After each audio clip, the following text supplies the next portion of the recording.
Hello everybody. A short video today to share about the Eating Peace Retreat. So my name is Grace Bell and I offer every year, at least once, maybe more often, an Eating Peace Retreat. And that is a time, really a workshop, a place to be, to gather, to study and completely change and shift our experience around food and eating. So I've also developed something called the Eating Peace Experience. Really, it all came out of my own incredibly devastating struggles with food and eating, totally disordered eating. Body shape and size from everywhere, from anorexia to bulimia to overweight, underweight, everything in between, and an incredibly intense struggle that I could see why it's the number one mental health issue where people actually die. The greatest number of deaths, as far as mental health goes, are from a disordered eating situation. Amazing. And the experience of feeling suicidal and so upset and devastated because of food and eating. Now, many people do not feel suicidal or devastated to that extent. But you still feel like obsessive, compulsive. Why am I eating? What emotionally is going on? I said I wasn't going to eat that, and here I am eating it again. So we are looking at that.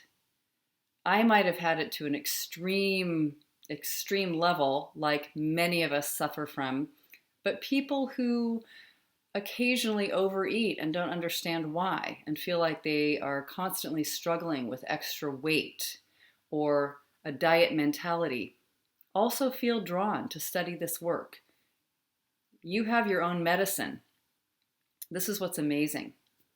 Your own medicine is identifying your own thinking and beliefs that have been passed on to you from your culture, your family, the society, history, and we've adopted them, and some of them oppose each other directly.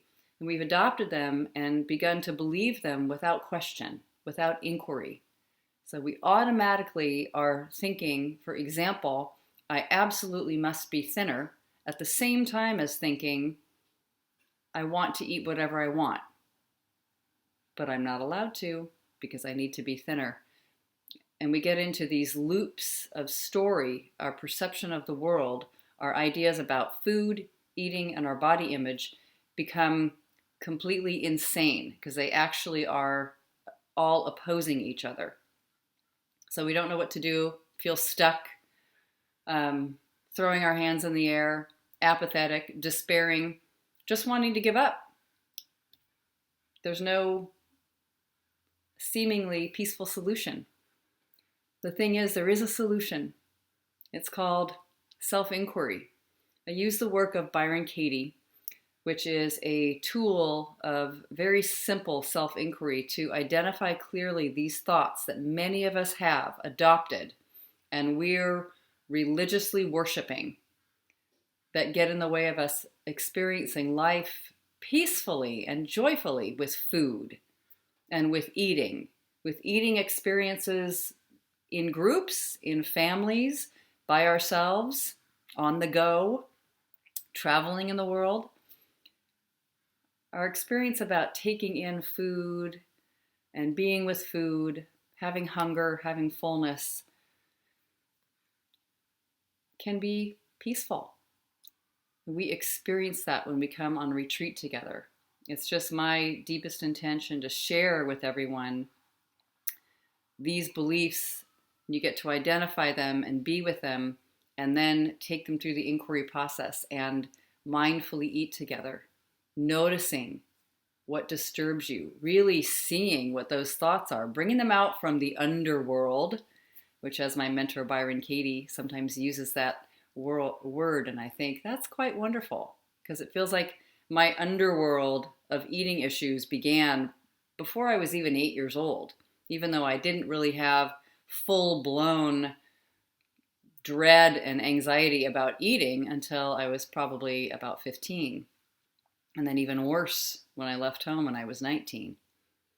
So if you want to look at your eating issues in a truly deeply aware, mindful way and question them, change them, dissolve them, be able to take them through an inquiry process that helps you see things differently. That's what we're doing in the Eating Peace Retreat, so that you carry your peace with you everywhere you go when it comes to food and eating. You begin to practice a new way of seeing. You get to put on a new way of glasses, a new pair of glasses, seeing through different eyes when it comes to food and eating. And that, I find, makes the whole entire house of cards that feels so difficult with dieting, eating, danger of the foods you're supposed to be eating, what you're supposed to be weighing, all of it just falls apart in the most wonderful way. We spend 5 nights together, 6 days. I'm doing it in Seattle, Washington in January. And at the time of this recording, I'll put links below if there are other Eating Peace retreats coming up. But that's what it's all about. I'd love to have you join me. Come eat with me. Come think with me. Come experience hunger with me and satisfaction with me. It's very meaningful to me to share eating peace with the world, with anyone who's looking for that. Because I know how devastating it was for me to be in the middle of eating wars at all times. It made life hard, made life difficult, not impossible, but not so much fun. So I would love everyone to have the kind of peaceful relationship with food that we all were born with, that we all came into this world to have. So I hope you'll join me if